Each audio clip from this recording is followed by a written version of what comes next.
Hello, everyone. I'm ZHAO Chuang. Today, we are going to draw the body of Lingwulong. Before drawing a body of Lingwulong, we should pay attention to the proportion of each body part.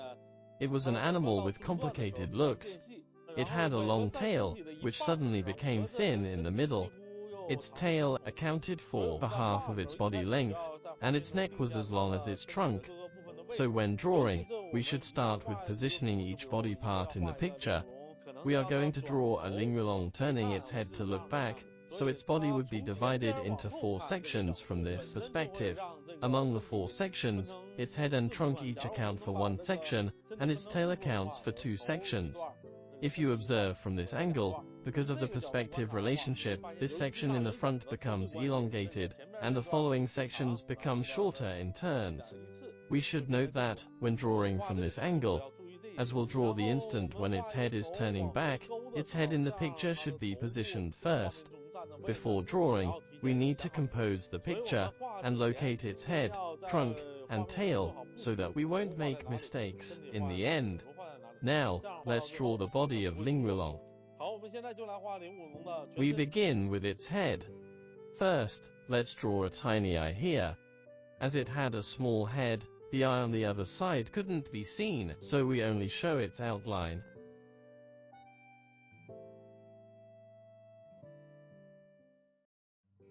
Between its 2 eyes, there was a small and short bulge, which was the starting point of its nostrils, and the place where its 2 nostrils came together.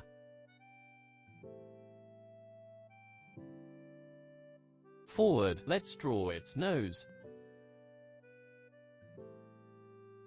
Its nose was like 2 pipes, forming 2 nostrils above its mouth.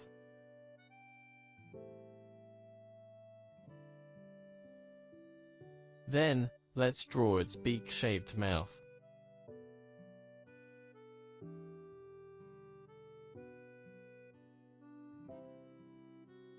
The mouth extended backward and ended here. We can draw some folds at the corner of its mouth. In the front of its eyes, let's slightly outline its antorbital fenestra. Behind its eyes, the temporal fenestra extended diagonally to the lower part of its eyes.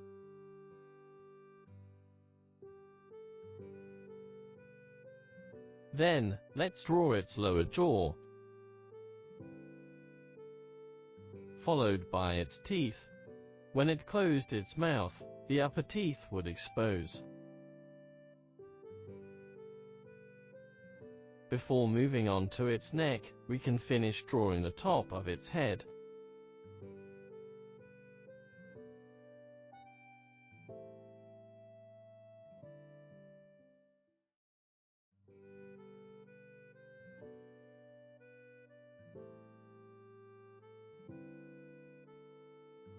It didn't have a long neck, so we can just draw it till here. This is one side of its neck, where we can leave a gap, because on the upper part of its neck, there might be 2 rows of spikes, and we need to draw them first.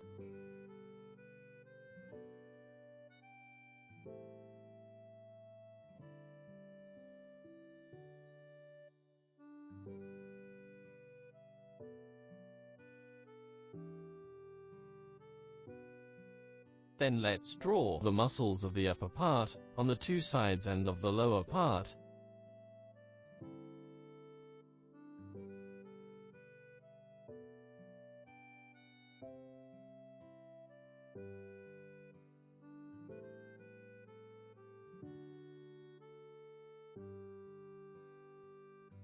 After that, we draw its throat.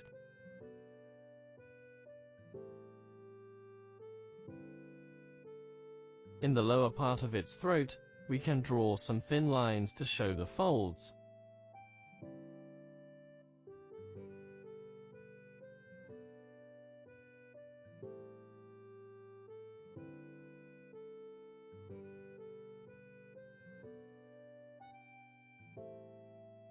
The part below the front of its neck is round, but the part at the back becomes flat.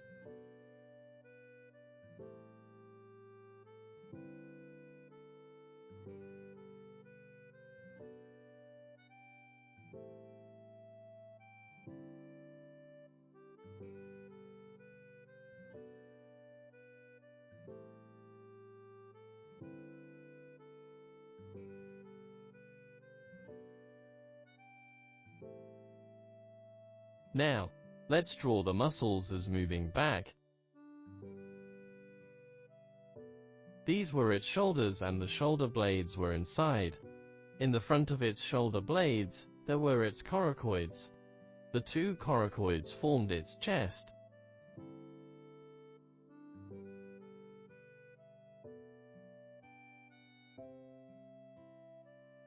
Then, let's draw its foreleg.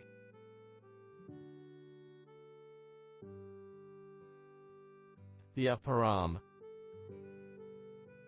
And the forearm. Its forearm was quite muscular. After that, let's draw its forefoot. And a spike on the thumb.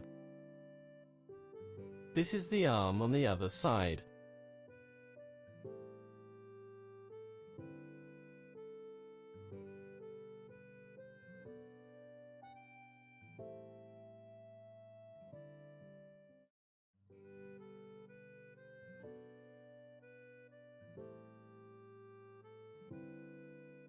We can draw some folds on its elbow and wrist.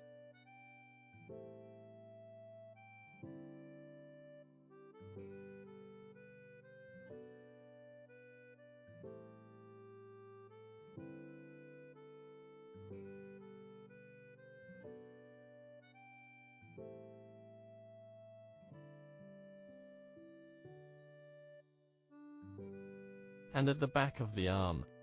Along its neck, let's draw its back upward.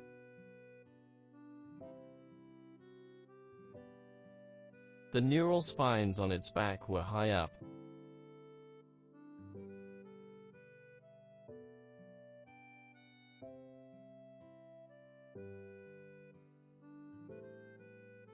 Its ilium was here. In front, this part contained its ribs here. Starting from here would be the side of its ribs.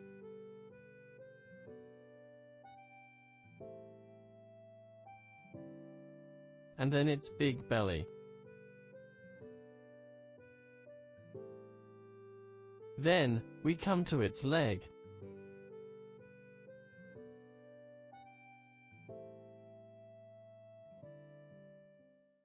In the front of its thigh, there was a piece of skin connected to the side of its trunk. Now, let's draw its knee.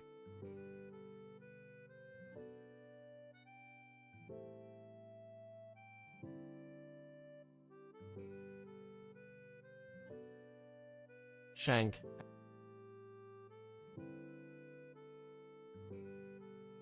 Ankle and foot, on which three big claws were tilting outward.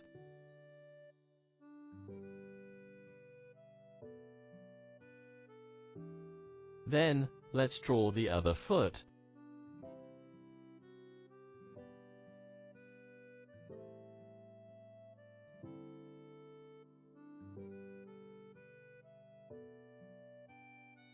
The claws of Lingwulong were really huge.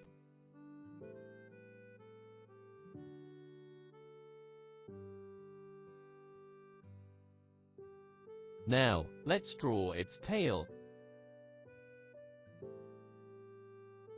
We start from the lower part. Its tail will swing till here.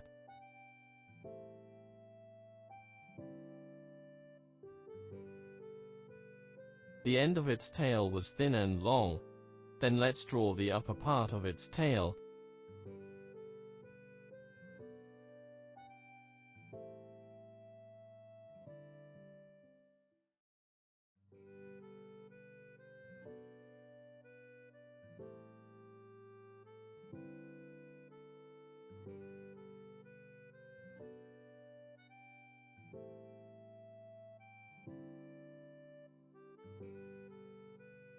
On its tail, we can draw some folds to highlight its three-dimensional effect.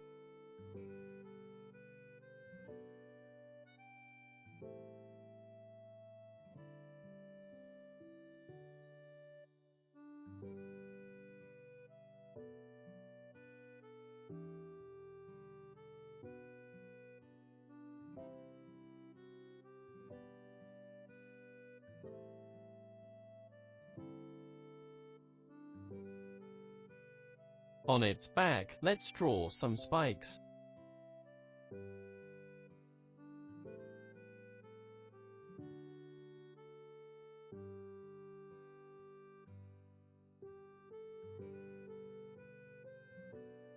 The spikes on its back and neck were arranged into rows. We can show the other row through shadows.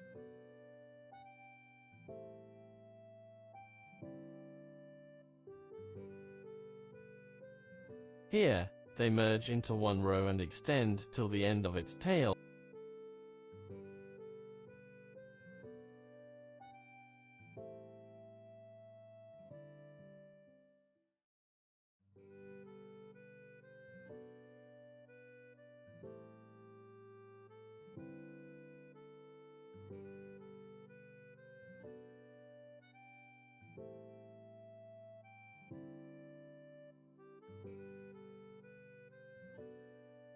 On its neck and two sides of its trunk, we can draw some big scales with black spots. Although they were big scales, on such a large animal, they just looked like shadows, or some black spots, caused by bumps. Seen from a distance, they were simply small lumps.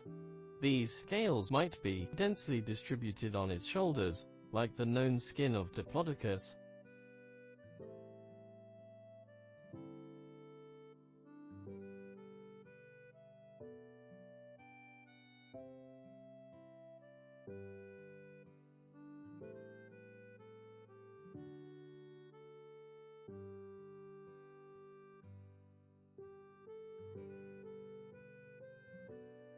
Let's draw some lines on the lower part of its abdomen.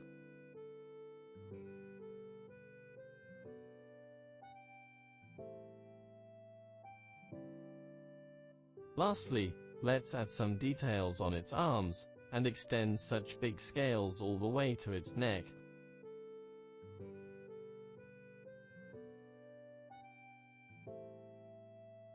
Good, like this, we've finished drawing the body of Lingwulong.